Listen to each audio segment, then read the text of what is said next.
안녕하세요. 행복한 부자 엄마 곽정민입니다. 오늘도 부자의 운 부분 전달해 드릴게요. 어제 제가 많은 걸 전달을 해드리지 못해서 너무 아쉬웠거든요. 그래서 오늘은 4장과 5장에 있는 행운, 기회, 그리고 5장의 관계에 대해서 얘기를 조금 해보고자 해요. 사이토 히토리가 계속 얘기를 제일 먼저 했던 게 운은 힘이 셉니다. 실력보다 힘이 셉니다. 라는 부분이 메인이었잖아요. 그래서 그 장을 읽어드리고자 해요. 126페이지의 내용인데요. 운은 실력보다 힘이 셉니다. 운은 실력보다 힘이 셉니다. 운은 실력보다 힘이 셉니다. 아시다시피 주사위를 던져서 숫자 1이 나올 확률은 6분의 1이래요. 그런데 실제로 주사위를 던져보면 1이 딱 한 번에 나오는 거 하면 그렇지 않는 경우들도 많이 있잖아요. 만약에 연속으로 1이 나오게 하려면 그야말로 수없이 많은 시도를 해야 되겠죠. 그런데 이를 가능하게 하는 방법이 있대요. 그건 말의 힘을 빌린다라고 해요. 말의 힘을 빌립니다. 말의 힘을 빌립니다. 오해하지는 말아달래요. 카지노에서 돈 버는 이야기를 하는 게 아닙니다. 사업이 더 좋아지거나 지금보다 더 행복하게 살 수 있는 이야기를 해드리고 싶습니다. 사업이 더 번창하시기 바라고요. 그 다음에 운들이 더 많이 따라오기를 바란다는 마음에서 이 글을 적고 있습니다. 라고 얘기를 하고 있어요. 꽤 오래전에 텔레비전에서 리본 체조를 본 적이 있대요. 당시 외모가 아름다운 선수와 미안하지만 조금 외모 면에서는 덜한 그런 선수가 경합을 벌이고 있었대요. 그런데 기량 면에서는 분명 외모가 아름답지 않은 쪽이 좀 더 뛰어나다는 부분은 막 확연하게 이렇게 차이가 나는 게 아니라 어느 정도 이렇게 차이가 났겠죠. 근데 결국 우승은 아름다운 선수가 거머쥐게 되었다는 거예요. 아름다운 선수가 거머쥐게 되었대요. 여러분은 실력 있는 선수가 우승하지 못한 이유가 뭐라고 생각하세요? 실력이 있는데 우승을 못했어요. 그 이유가 뭘까요? 네, 답은 여기 나와 있습니다. 답은 너무나 간단합니다. 외모가 아름다운 선수는 어렸을 때부터 주위로부터 예쁘다는 말을 많이 듣고 친절한 대우를 받아왔다는 거죠. 어렸을 때부터 너 정말 예쁘구나. 너 그러니까 뭐든지 잘할 거야. 이런 칭찬을 되게 많이 듣고 자란 거죠. 당연히 좋은 추억을 많이 간직하고 있으니까 오늘도 운이 좋구나 라고 느끼는 날이었을 거라는 거죠. 그 결과 나는 운이 좋은 별에서 태어났구나 하는 식으로 자신의 삶을 긍정적으로 바라보기 시작했다라는 거예요. 이 답이 말의 힘을 빌리는 거라 그랬잖아요. 이 아이는 어릴 때부터 주변 사람들과 그리고 부모들과 이런 사람들에게서 넌 정말 운이 좋은 아이야. 너는 정말 예쁘구나. 넌 뭘 해도 잘 되는 아이구나 라는 칭찬을 많이 들어왔다라는 거예요. 그러니까 이 친구는 무언가를 할 때마다 굉장히 긍정적인 힘이 발생을 하는 거죠. 나는 지금 밖에 비가 오거든요. 비가 오고 있으니까 천둥이 쳤는데 소리에 조금 들어갈 것 같아요. 네, 이 친구는 어릴 때부터 나는 뭘 해도 잘 되는구나. 나는 이렇게 해도 잘 되네?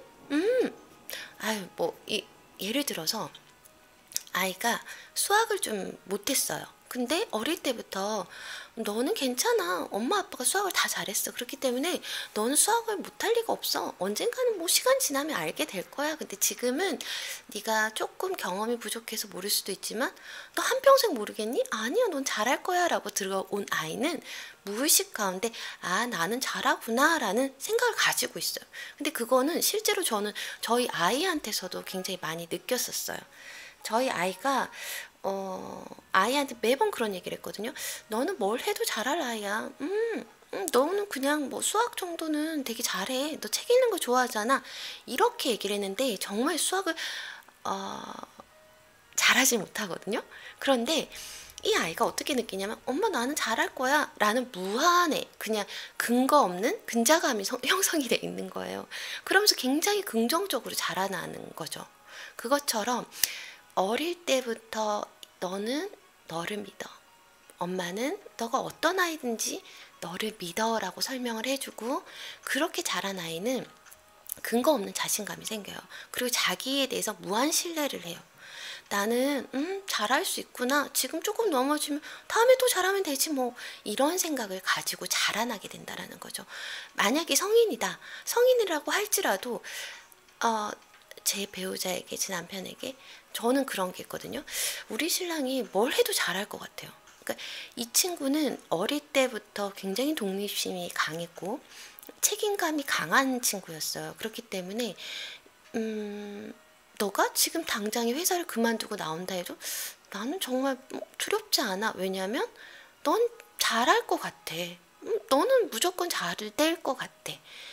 근면하고 성실하고 자기 일을 최선을 다하는 친구이기 때문에 그런 무한 신뢰가 있거든요. 그런 것처럼 그 사람을 믿어줄 때 그 사람에게 맞춰지게 되어 있는 것 같아요. 나는 이 사람을 신뢰하기 때문에 그 신뢰를 맞춰주기 위해서 상대방은 그러지 않은 사람인데도 불구하고 그렇게 살고자 노력을 하게 되거든요. 그렇기 때문에 지금이라도 right now 당장 신랑이라든지 부모님이라든지 자식분이 계신다면 딸 아이의 이름을 불러주면서 나는 너를 믿어. 너는 반드시 잘 될 거야. 어려운 상황이 겪을 수도 있어. 그리고 지금처럼 잘 해결이 되지 않거나 뭐 어려움들이 부닥칠 수는 있어. 그렇지만 너는 지혜롭게 잘 해결해 나갈 거라고 엄마는 믿어. 누구누구씨 저는 그렇게 믿어요. 우리 함께 잘해봐요 라고 얘기를 하면 참 좋을 것 같아요. 그게 운인 것 같아요. 내가 운을 만드는 거죠. 여러분들도 그 운을 만들어 가세요. 긍정적인 말과 그리고 좋은 피드백으로 무한 신뢰를 주세요. 너는 뭘 해도 잘할 거야. 너는 물론 실패는 할 수 있겠지만 그걸 참 지혜롭게 잘 해결해 나갈 거야 라고 얘기를 해주면 그렇게 뿌린 만큼 자라나게 되는 것 같습니다. 네, 무슨 말을 하고 싶은 것이냐면 승부에 강한 사람 따로 있대요. 그리고 이런 사람의 대체로 평소에 나는 운이 좋다라고 얘기를 한다는 거죠. 너 정말 운이 좋구나. 운이 정말 좋구나. 누구누구야. 너는 정말 운이 좋구나. 라고 얘기를 하는 거죠. 운의 힘은 셉니다. 실력보다 더 셉니다. 왜냐하면 실력은 인간의 힘이지만 운은 하늘의 힘이기 때문입니다. 실력은 인간의 힘이지만 운은 하늘의 힘이기 때문입니다. 여기 사이트 히토리가 1000명을 얘기를 해요. 여러분들이 세상을 살아가면서 많이 웃으세요. 내가 신으로서 여러분들에게 웃는 모습을 직접 보여줄 수 없기 때문에 여러분들을 통해서 웃음을 전달하고자 합니다. 여러분이 태어나서 가질 수 있는 모든 웃음 그리고 여러분이 가지고 있는 운들을 모두 소진하고 오세요 라고 얘기를 해요. 그래서 여러분들 고유의 받아야 되는 기쁨, 슬픔, 고통 이런 것들은 하늘이 신께서 정해주셨으니 그 모든 걸 소진하고 가시기 바랄게요. 네. 저는 지는 쪽 입장에서는 분명히 저 사람보다 내가 실력이 좋은데 왜 지는 거야 하고 푸념할 수 있겠지만 제가 보기에는 지는 게 당연합니다. 그건 상대방과 당신의 승부가 아니거든요. 운이 좋은 사람과 승부는 곧 하늘과의 승부이고 인간이 하늘을 이기기는 정말 힘든 법입니다. 운이 좋은 사람은 운이 좋은 사람하고 승부는 곧 하늘과의 승부래요. 나는 운이 좋구나, 나는 운이 좋구나 라고 오늘도 한번 생각해 보시기 바랄게요. 또 하나를 제가 운이 좋아. 정민아 나는 정말 운이 좋은 것 같아 라고 얘기하는 언니가 한 명 있었어요. 그 언니도 제가 되게 좋아하는 분 중에 하나인데 보험 업계를 다녀요. 그리고 평상시에 낮에는 이제 피아노 과외를 다니고 있는데 레슨을 맡아서 이렇게 하고 있는데 그 언니가 되게 긍정적이시거든요. 긍정적이고 항상 나는 운이 좋은 것 같아. 내 주변에 사람들이 되게 많아. 라는 말을 입에 달고 다니시는데요. 정말 운이 좋아서 그 분이 운이 좋은 게 아니고요. 나는 운이 좋은 사람이야. 그래서 자기가 가지고 있는 걸 하나라도 더 알려주려고 해요. 그리고 하나라도 더 긍정적으로 될 수 있게끔 피드백을 줘요. 누군가가 힘들어하거나 그럴 때 적극적으로 나서서 도와줘요. 떡을 하나를 해도요. 정민아 너 혼자 집에 있지? 그럼 이거라도 먹을래? 하고 가져다 줘요. 그러니까 그 사람은 운이 좋을 수밖에 없어요. 그래서 그 주변에 사람들이 모이게 되고 보호망까지 할 수 있게 되는 것 같아요. 그렇기 때문에 여러분이 뭐 집에 계시거나 아니면 일을 하시거나 그러실 때, 아, 나는 정말 운이 좋지. 그래, 내가 뭐 이런 시련이 오는 것도 나한테 더 좋은 경험을 하라고 오는 걸 거야 라고 생각을 하시면 되시고요. 말이래요, 말. 나는 정말 운이 좋구나. 제가 잘 써먹는 방법 중에 하나가 있는데, 저희 아이한테 이렇게 얘기하거든요. 너는 어떤 여자지? 저희는 딸 둘이기 때문에 너는 어떤 여자야? 라고 얘기를 하면 저희 애기가 이러거든요. 저는 복 많은 여자예요. 복 많은 여자예요 라고 얘기를 하거든요. 그것처럼 너는 정말 복이 많구나, 넌 정말 운이 좋구나 라고 계속적으로 얘기를 해주시면 그 아이도, 아, 나는 복이 원래 많지? 나 원래 잘 될 사람이지? 그래, 잘 될 거야 라고 생각을 한다는 거죠. 여러분 꼭 한번 실천해 보시기 바랄게요. 네, 그리고 제가 다음에 또 하나 더 들려드리려고 하는 것들이 있는데요. 네, 144페이지. 여러분들 아이들이나 주변 사람들한테 어떤 재능이 있을 거라고 보여져요? 김미경 선생님은 그랬죠. 사람들마다 5가지 재능을 하늘에서 가지고 온다고, 직거래한다고. 그 직거래하는 재능이 무엇인지 발견해주고 도와주는 게 부모의 역할이라고 얘기를 했어요. 그러면서 여기도 재능에 대한 힌트가 숨어 있다라고 얘기를 하고 있어요. 당신이 잘하는 것은 무엇입니까? 물론 저도 이런 질문은 하지만 상대방이 100점만큼 잘한다고 말하면 저는 30 정도만 참고한다고 해요. 왜냐하면 자기가 뭘 잘하는지 대해 되게 본인 스스로 잘 알고 있지 못하기 때문이래요. 그리고 잘 들어보세요. 자신이 인정하는 수준과 사회가 평가하는 수준은 엄연히 다르다. 내가 잘한다라고 하는 것과 사회가 인정해주는 수준이 엄연히 다르다라는 거예요. 예를 들어서 난 노래 정말 잘해 해서 가요방이나 노래방에 가서 노래를 잘 부르는 선수하고, 그리고 지금 뭐 이승철이라든지 이런 여러 가수들이 잘하는 수준하고는 전혀 다르지 않아요? 그것처럼 자신이 인정하는 수준과 사회가 평가해주는 수준은 엄연히 다르기 때문이래요.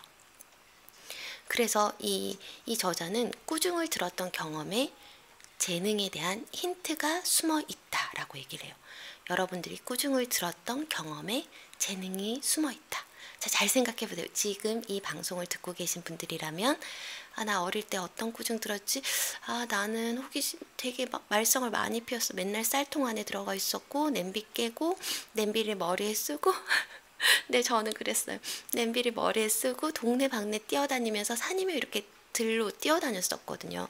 저 어렸을 때 시골에 가는 걸 너무 좋아했어요. 시골에 사촌 오빠들이랑 이렇게 노는 걸 너무 좋아해가지고 맨날 그 철로 된 냄비 있잖아요. 그걸 쓰고 내가 병정이다 이러고 막 옆집 오빠들하고 막 이렇게 싸웠던 기억이 있거든요. 그러면서 엄마가 너는 왜 이렇게 고집이 세고 하고 싶은 것도 왜 이렇게 많고 좀 가만히 있으면 안 되니? 좀 나대지 말고 있어봐. 막 이런 얘기를 많이 들었었거든요. 그게 재능이래요. 그걸 한번 찾아보시기 바랄게요. 지금 방송을 듣고 계시다면 여러분들, 나 어릴 때 어떤 꾸중을 들었지? 나는 어떤 거였지?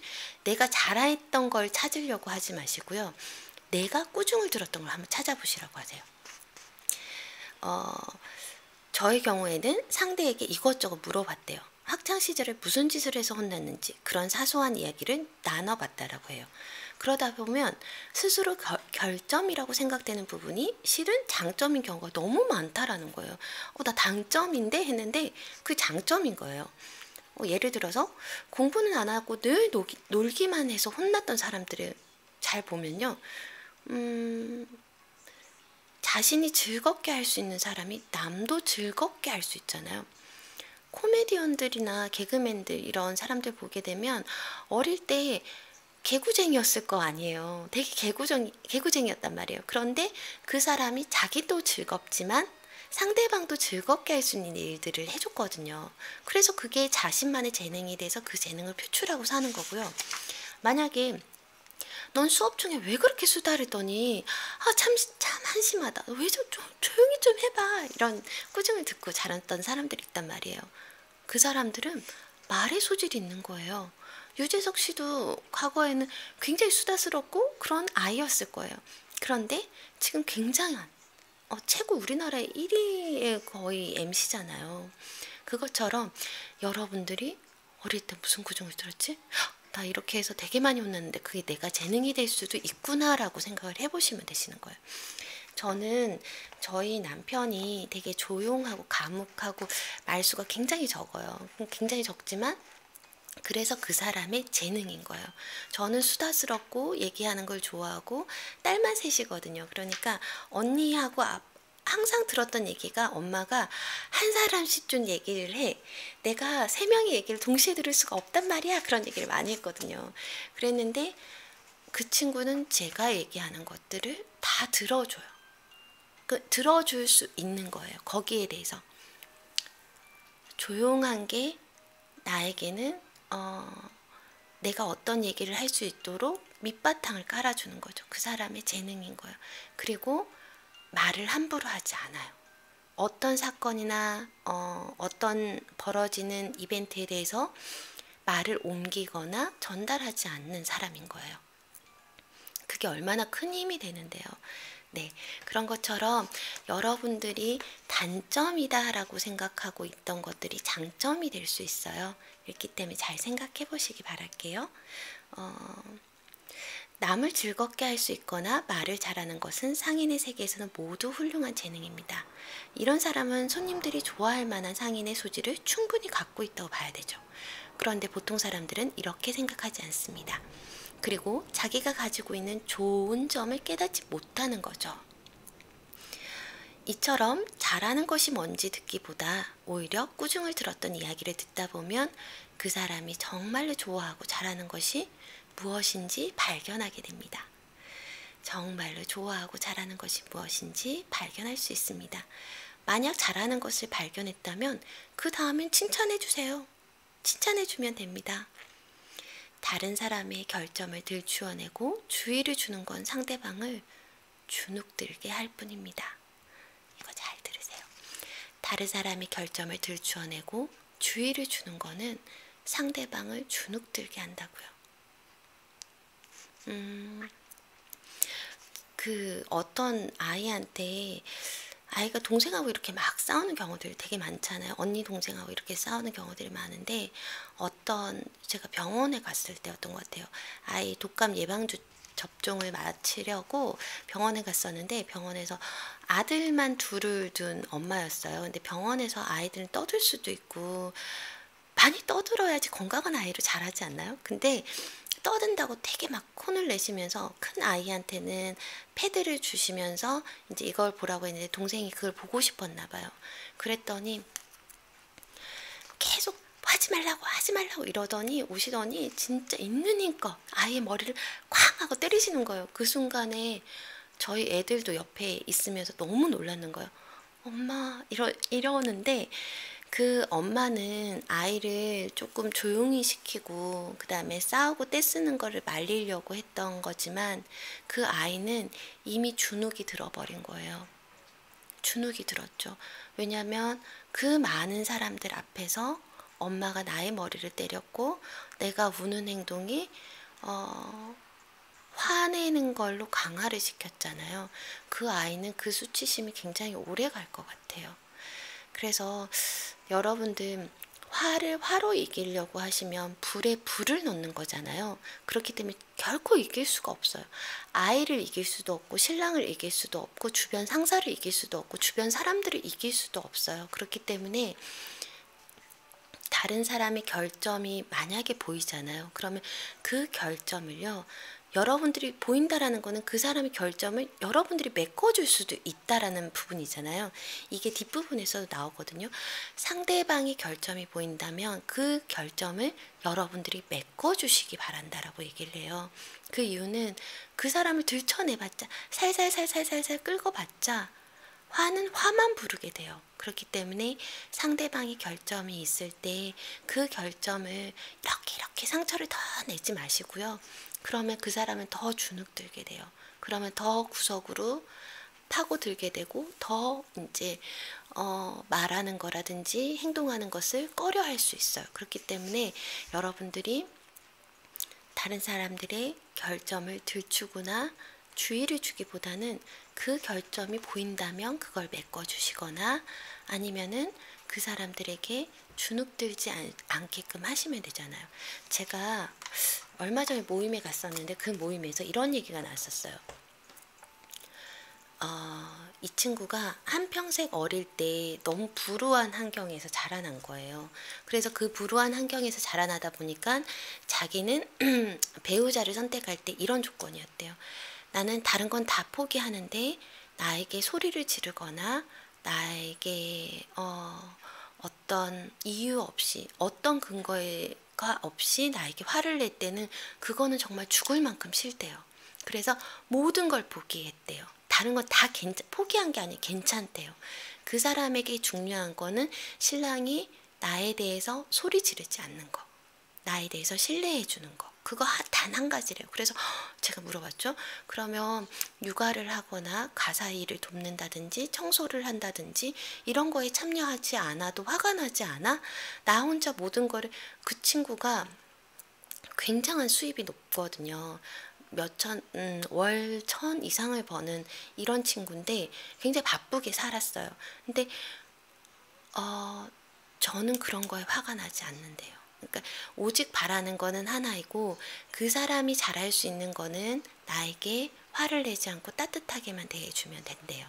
그리고 나머지 것들은 조금 눈을 감거나 아니면은 그 사람의 결점이기 때문에 정말 밥을 한번 해본 적이 없다고 하거든요. 근데 그 결점은 내가 할 수 있잖아요. 그건 그냥 내가 하면 되잖아요. 그 사람보다 내가 더 잘하고 내가 좋으니까 그냥 이것만 하면 되는 거고 그 사람이 지켜줘야 되는 거는 그 사람이 화를 내지 않는 그거 하나만 딱 지켜주면 된다라고 해요. 그것처럼 여러분들 사람들이 완벽할 수는 없잖아요. 그러면 그 사람들의 재능과 단점과 장점과 단점 여러 가지 것들이 있을 거예요.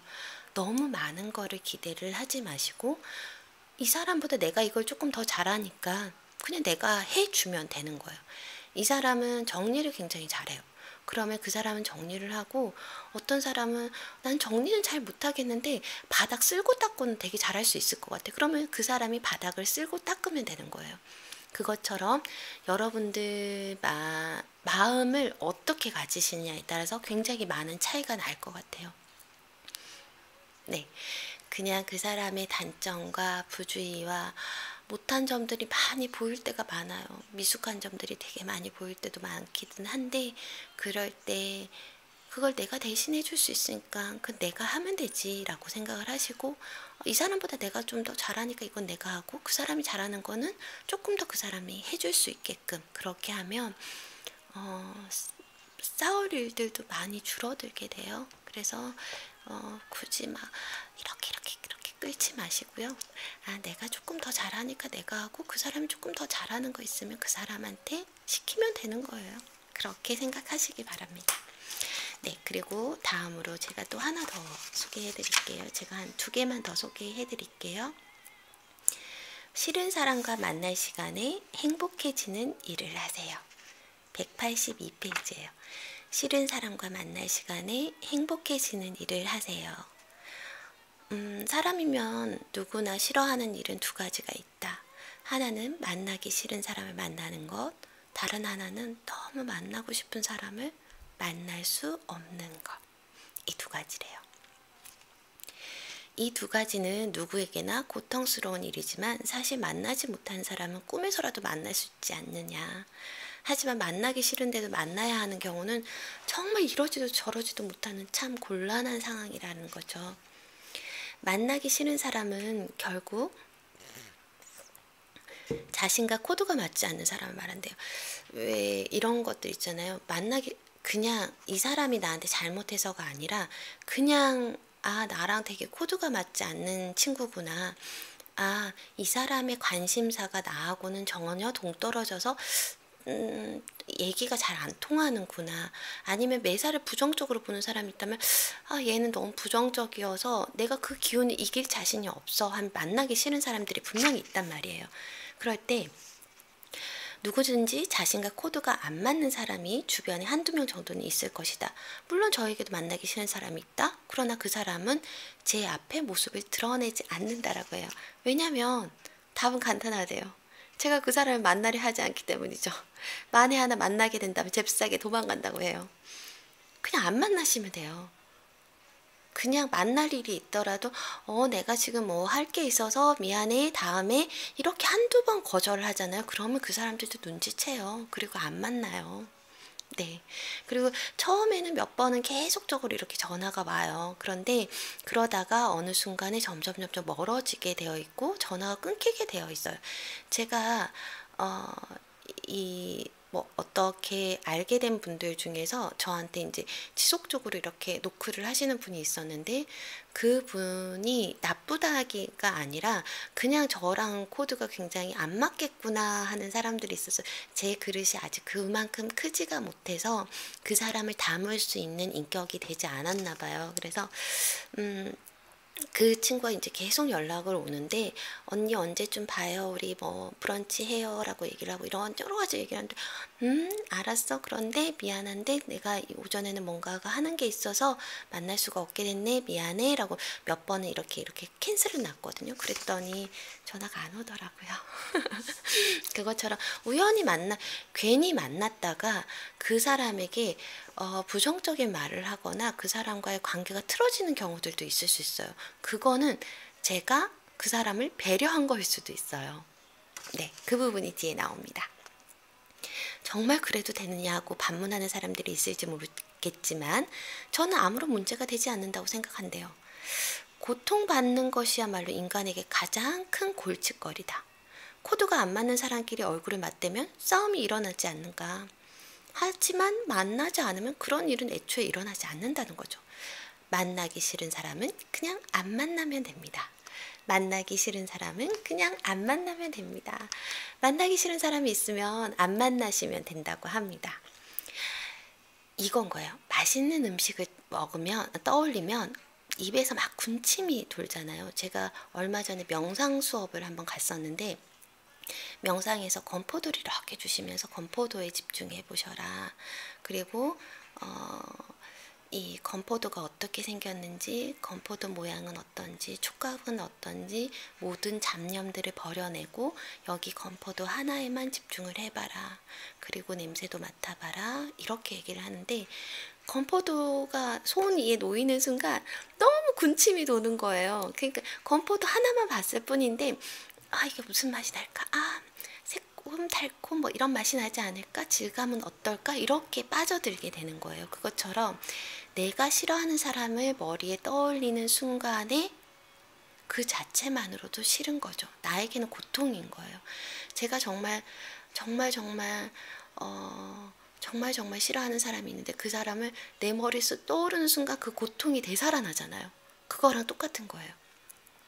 맛있는 음식을 보면은 자기도 모르게 군침이 나는 것처럼 내가 정말 싫어하는 사람이 있으면 아예 떠올리지 마시라는 거죠.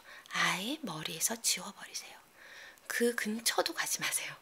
그냥 거기에 관련된 일 자체를 내 기억에서 힘드시겠지만 도려내시는, 아니면 무덤덤하게, 명상에서는 그러더라고요. 그런 생각이 떠오르게 되면 꽃잎을 그리라고 얘기를 해요. 꽃잎을 그리세요. 꽃잎을 그리고 생각이 떠올랐구나, 지나가겠거니. 떠올랐구나, 지나가겠지. 그냥 억지로 이 생각을 하지 않게끔 만들지도 않고요. 그냥 그 생각이 흘러서 지나가게끔 기다리는 거예요. 그러다 보면 편안해지는 순간 다시 내가 생각이 흐트러졌구나, 다시 제자리로 돌아오고, 내가 흐트러졌구나, 다시 제자리로 돌아오고. 그런 작업을 하다 보면 온전히 나에게 집중할 수 있는 시간을 가질 수 있다라고 해요. 그래도 이 사람을 받아들여야 하지 않을까요? 그래도 좋은 점 발견하면 칭찬해줘야 될 텐데, 아무리 이렇게 해도 자신과 맞지 않는 사람은 영원히 맞지 않는데요. 자신과 맞지 않는 사람은 영원히 맞지 않는데요. 이 사람이 태어날 때부터 어쨌든 여러 가지 수십 년간 경험으로 부정적인 사람으로 자라왔어요. 그런데 이 사람을 내가 바꾸려고 하면은 바뀌지 않아요. 정말 안 바뀌어요. 사람은 정말 안 바뀌어요. 정말 큰 충격을 받아서 잠깐은 바뀔 수 있어요. 그런데 그게 또 지나다 보면 다시 원상복귀가 돼요. 근데 사람은 그 리듬을 계속적으로 타고 가요. 그렇기 때문에 안 바뀌어요. 미련해 버리세요. 네. 그래도 이 사람을 만나는 건, 그래도 만약에 이 사람 만나야 되잖아요. 여기서 뭐라고 표현하냐면 수양하는 거래요. 수양하세요. 그래도 반드시 만나야 된다면 수양하세요. 싫어하는 사람을 만나다 보면 자신도 모르게 상대를 괴롭히는 경우가 생기잖아요. 시어머니와 며느리가 사이가 안 좋아요. 그런데 만나게 되면 트러블이 생길 수밖에 없어요. 그런 경우에는 남편과 시댁에 갈 때 그냥 남편만 먼저 보내시거나, 내가 이렇게 해서 트러블이 일어나게 되면 신랑도 또 너무 안 좋고 나도 부모님들도 모두 좋은 상황이 되진 않을 것 같아. 지금은 좀 그렇지만 내가 일이 있어서 못 간다라고 전해줘 라고 하면서 한 10번 갈 거를 한 3-4번 정도로 줄이시는 거예요. 그것도 좋은 방법 중에 하나일 거예요. 그건 왜 그런 걸까? 답은 간단하다. 시어머니 입장에서 아들은 반갑지만 며느리는 반갑지 않기 때문이다. 아들은 반가운데요, 며느리는 반갑지 않은 거예요. 따라서 안 맞는 사람을 만나지 않는 것은 상대방에 대한 배려이기도 합니다. 상대방에 대한 배려이기도 합니다. 안 맞는 사람을 만나지 않는 것은 상대방에 대한 배려입니다. 네, 배려하고 계신 거예요. 안 만나신다면 배려하고 있어요. 네, 배려하고 있는 거예요. 물론 참을 수 있는 수준의 사람이라면 참아도 됩니다. 하지만 도저히 참을 수 없다면 굳이 만날 필요가 없습니다. 싫어하는 사람과 만나 고통을 받으면서도 행복해질 수는 없습니다. 만나기 싫은 사람과 만날 시간에 자기가 행복해지는 일을 하세요. 저는 제가 만나기 싫은 사람과 만나는 시간에 여러분들에게 좋은 얘기를 전달을 해주고 좋은 책을 하나를 더 읽고 따뜻한 차를 마시는 게 더 좋거든요.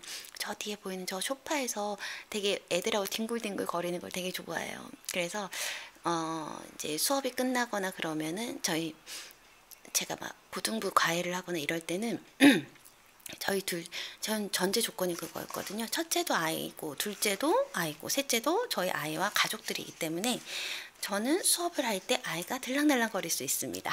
그 점 이해 부탁드립니다 라고 얘기를 해요. 만약에 그 조건이 맞지 않는다면 저는 가르칠 수가 없습니다 라고 얘기를 하거든요. 그래서 그게 맞는 아이들이 와서 저에게 배우고 있는데, 그 친구가 이렇게 저축방에서 이제 수업을 하다가 저희 애가 막 언니가 나를 괴롭혔어 이러면서 막 울면서 들어올 때도 있거든요. 그러면은 그 친구는 알아요. 그러면은 수업이 하다 조금 끊길 수도 있어요. 근데 이제 민서에게 얘기하죠. 민서야, 엄마가 지금 수업을 하고 있는데 조금만 기다려 줄래? 엄마 요거 끝나면 맛있는 간식 해줄게 라고 얘기를 하면은 저 소파 뒤에 앉아가지고 있어요. 그러면서 그림책을 이렇게 봐요. 보다가 자기도 모르게 잠들어 있는 경우들이 꽤 많거든요.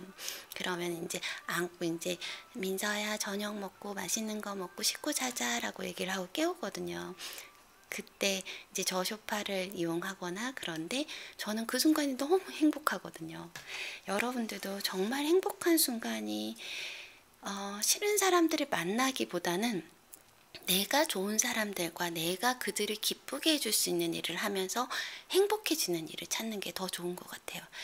딴 얘기를 조금 흘러가긴 했는데 그래서 저는 제가 좋아하는 사람들, 제가 좋아하는 학생들, 제가 좋아하는 가족들, 그 공간에서 제가 해줄 수 있는 뭔가를 해준다라는 게 너무 기쁘고 행복해요. 그렇기 때문에 그 나의 시간을 옆집 아줌마라든지 주변 모르는 사람들이 뺏어가는 것들이 어쩌면 싫어요.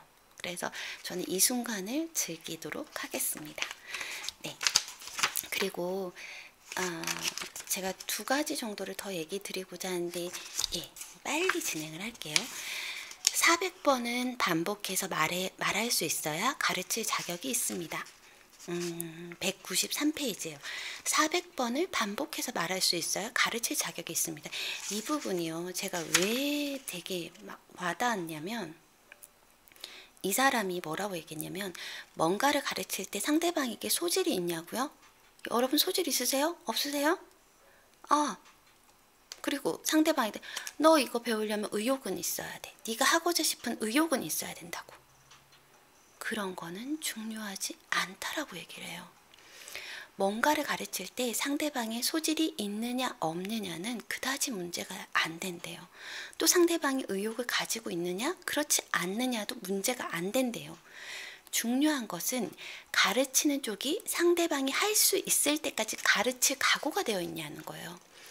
상대방이 할 수 있을 때까지 지치지 않고 가르칠 각오가 되어 있어야 된다는 거예요. 여러분들, 제가 또 하나 한국어를 예를 한번 들어볼게요. 한국어는요, 수백 번, 수천 번 엄마, 아빠라는 말을 들어서 아이가 갓난아기 때 처음으로 엄마, 맘마 이렇게 얘기를 한단 말이에요.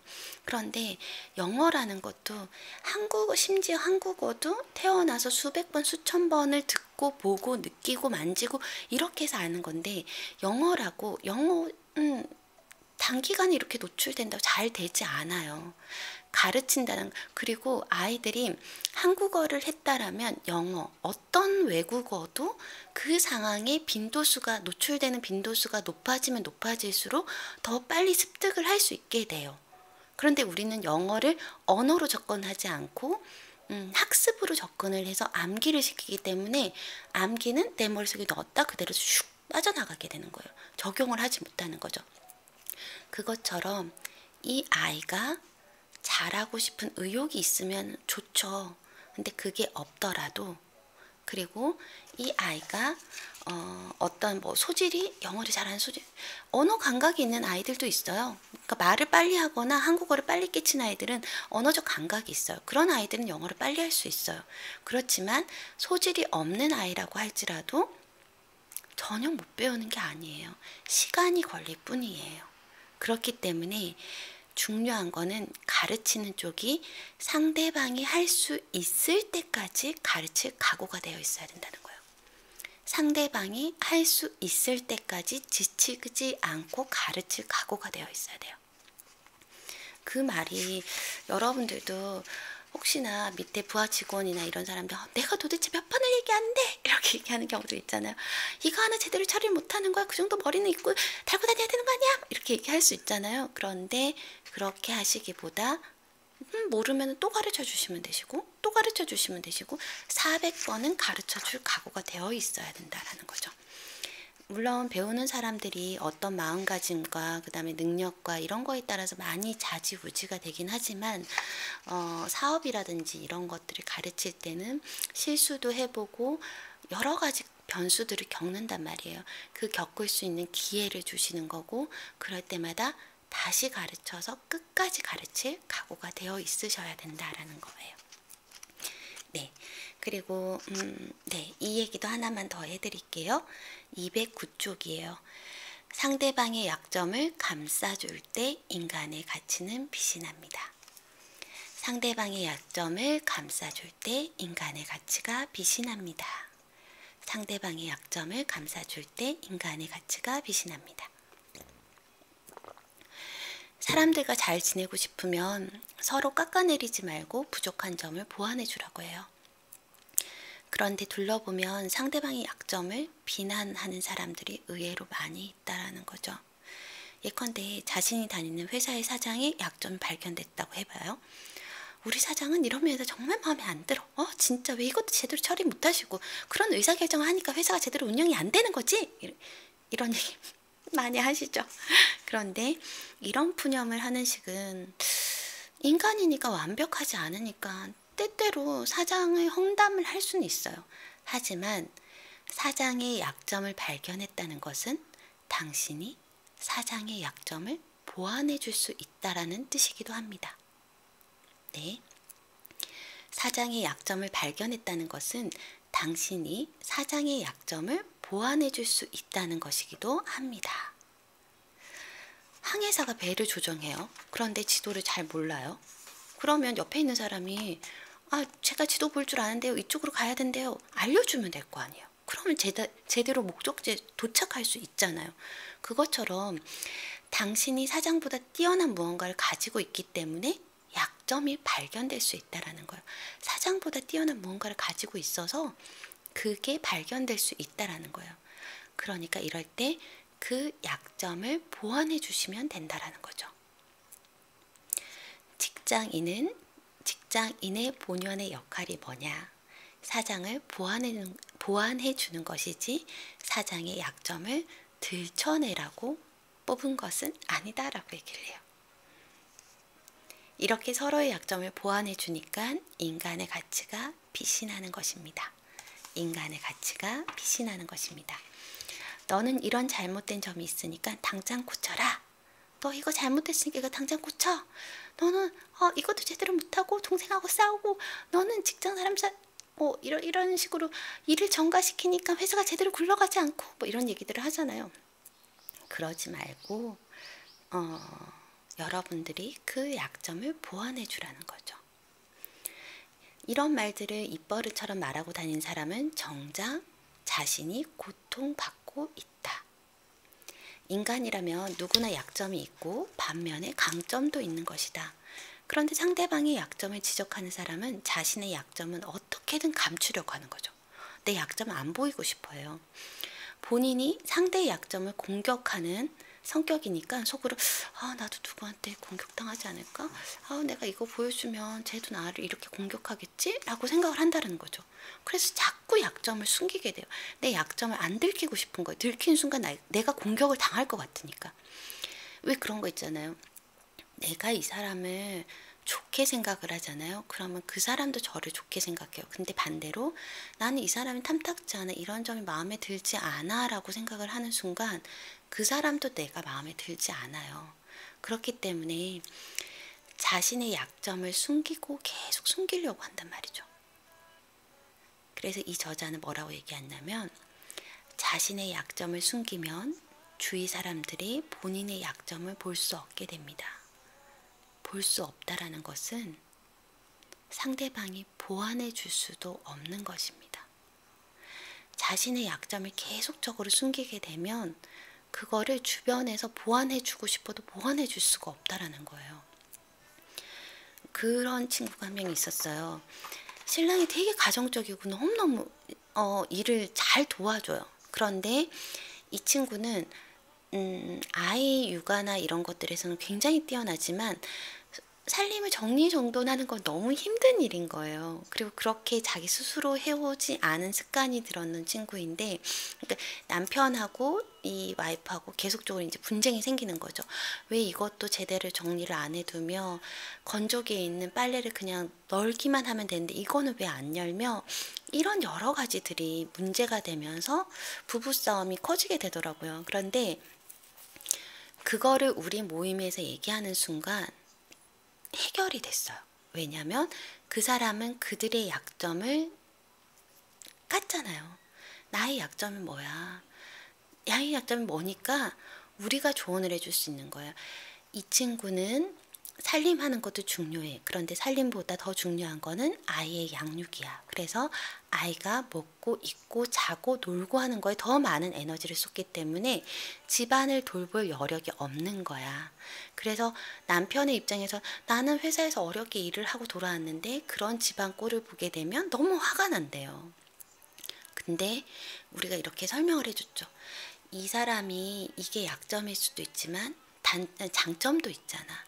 이 친구한테 중요한 거는 아이의 육아와 아이를 놀아주는 것과 여러 가지 것들이 너무 많은 거예요. 그리고 정말 이 친구가 살림을 놓았다면 이 집에 어느 한 군데라도 발 디딜 틈이 없을 거야 라고 얘기를 해줄 수가 있었어요. 그러니까 이 남편도 어느 정도 그럴 수 있겠구나 하고 이해가 되는 거죠. 약점을 오픈하는 순간 그 약점이 왜 그렇게 될 수밖에 없었는지, 그리고 그걸 이해해줘야 되는 입장은 어떤 건지, 그리고 정작 그렇게 했던 사람들도 그럼 이제부터 조금 더 해볼까 라는 마음을 가진다라는 거죠. 근데 약점을 계속 긁어서 바스락바스락 거리면은 더 화만 부르게 되고 해결이 되지 않아요. 그렇기 때문에 여러분들도 그 사람의 약점이 보인다면 반드시 그 약점을 보완해 줄 수 있는 사람이세요. 왜냐하면 자신한테 중요한 것들이 더 많이 보이거든요. 나에게 중요한 건 이건데 너에게 중요한 건 이거기 때문에 각자 눈에 보이는 관점들이 다르고 중요도가 떨어지기 때문에 달라질 수밖에 없어요. 그거는 이해해주고 넘어가야 되는 부분인 것 같습니다. 네, 자신의 약점을 숨기면 주위 사람들이 본인의 약점을 볼 수 없게 됩니다. 볼 수 없으면 보완해줄 수도 없어요. 보완해줄 수도 없어요. 네, 약점을 드러내시기 바랍니다. 네, 제가 하나를 더 해드리면 마지막에 213페이지에 세상에서 나를 가장 잘 돕는 사람은 바로 자기 자신입니다. 세상에서 나를 가장 잘 돕는 사람은 자신이래요. 얼마나 힘이 될지는 잘 모르지만 성공의 길을 걸어가야 하는 여러분에게 제가 좋아하는 이야기를 한번 해볼까 합니다. 남자가 해변에 누워 멍하니 하늘을 바라보고 있습니다. 그러다 보니 이제껏 자신이 걸어온 삶이 주마등처럼 눈앞에 펼쳐졌죠. 그런데 자신이 걸어온 길을 잘 살펴보니 두 종류의 발자국이 있음을 알게 되었습니다. 바로 두 쌍의 발자국과 한 쌍의 발자국이었죠. 잘 생각해보니 중간중간 발자국이 한 쌍만 남아있을 때는 자신이 고통을 겪고 슬픔에 잠겼던 시간이라는 것을 깨달았습니다. 결국 남자는 하늘을 올려다보며 이렇게 소리쳤대요. 신이시여, 어째서 고통을 겪고 슬픔에 빠졌을 때 저를 외면하셨나요? 왜 저를 외면하셨나요? 이때 하늘에서 목소리가 들려왔대요. 사랑하는 아들아, 그게 아니란다. 내가 괴롭고 슬플 때마다 나는 너를 두 팔로 껴안고 걸었지.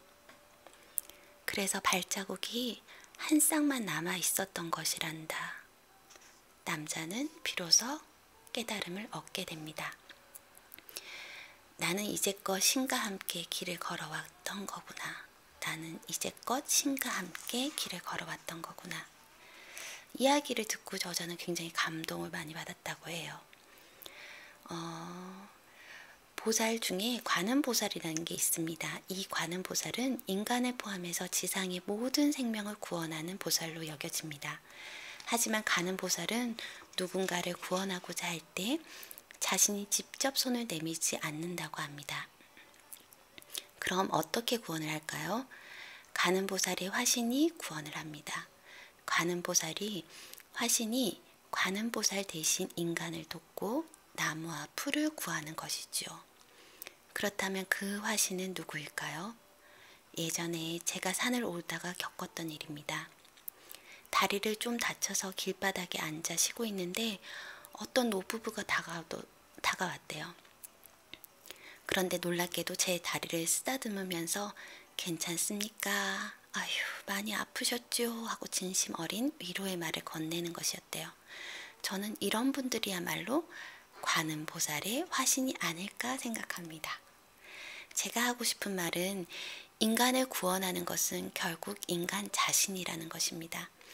즉, 세상에서 가장 나를 잘 도울 수 있는 사람은 바로 자기 자신입니다. 세상에서 가장 나를 잘 도울 수 있는 사람은 바로 자기 자신입니다. 네, 그러면서 저자가 이렇게 적어놨어요. 오랫동안 저의 이상한 이야기를 들어주셔서 감사합니다. 여러분에게도 좋은 일이 폭포수처럼 흘러들기 바라며 저는 이만 물러가겠습니다.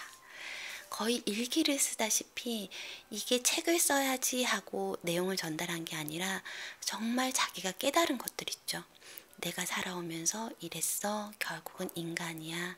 내가 남을 기쁘게 할 때, 그럴 때만이 부가 따라오게 돼. 나는 정말 운이 좋은 사람이야. 나는 정말 운이 좋았어. 앞으로도 좋을 거고 지금도 운이 정말 좋았어. 라고 얘기를 하는 거죠. 운이 좋은 사람이 부지런한 사람을 이긴다라고 하잖아요. 여러분들도 말버릇처럼 나는 정말 운이 좋아. 나는 정말 운이 좋아. 나는 정말 운이 좋아 라고 얘기를 해보시기 바랄게요. 네, 오늘도 여기까지 전달해 드리고요. 내용 좋았다면 좋아요, 구독 버튼 눌러주시기 바랄게요. 감사합니다. 오늘 여기까지 할게요. 네, 오늘 좋은 하루 보내세요.